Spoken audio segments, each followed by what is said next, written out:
Good morning, Mr. Prime Minister. Thank you for being with us. Good morning.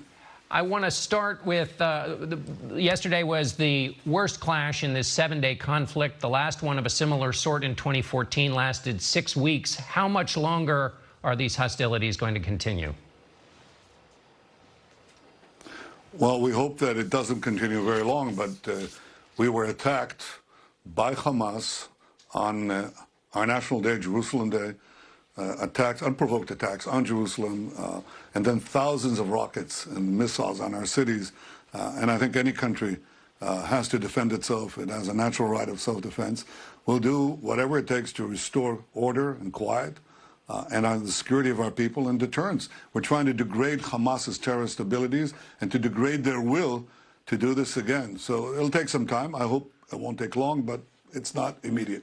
2,900 rockets fired on Hamas, according to fired from Hamas, according to one report. But there's also a report that Egypt offered a truce. Hamas said yes. You said no. Why?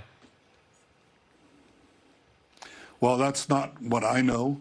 And frankly, if Hamas thought that they could just fire on our rockets and then sit back and enjoy immunity, that's false. We are targeting a terrorist organization that is targeting our civilians and hiding behind their civilians, using them as human shields. We're doing everything we can to hit the terrorists themselves, their rockets, their rocket caches, and their arms, but we're not going to just let them get away with it. Neither would you. I mean, you just imagine what would have happened if you had 2,900 rockets fired on Washington and New York and others. I think you would understand our position. I think you do, actually. The precision of that targeting has been up for question. There's been a lot of focus on the bombing on Saturday in Gaza of a building that housed the Associated Press and Al Jazeera. The Committee to Protect Journalists demanded detailed and documented justification. This morning, there's a Jerusalem Post story that says the Americans were shown a smoking gun, that proof that Hamas was in that building. What is that proof? And did you show it to the Americans?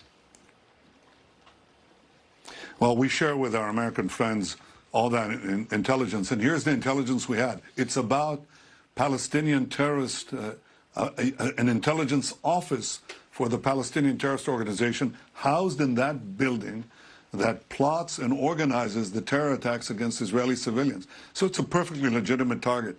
And I can tell you that we took every precaution to make sure that there were no civilian injuries. In fact, no deaths, no injuries whatsoever. I can't say injuries. I don't know if somebody received a fragment of a stone. I don't know that. But no people are killed. Now imagine, ask yourself, how is that possible?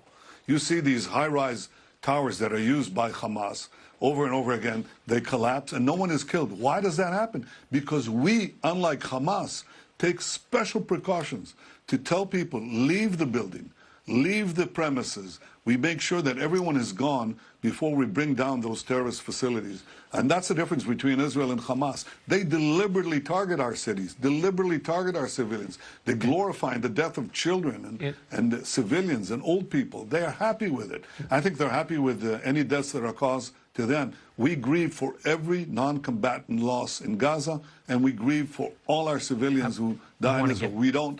We're not happy with it, and we try to minimize it.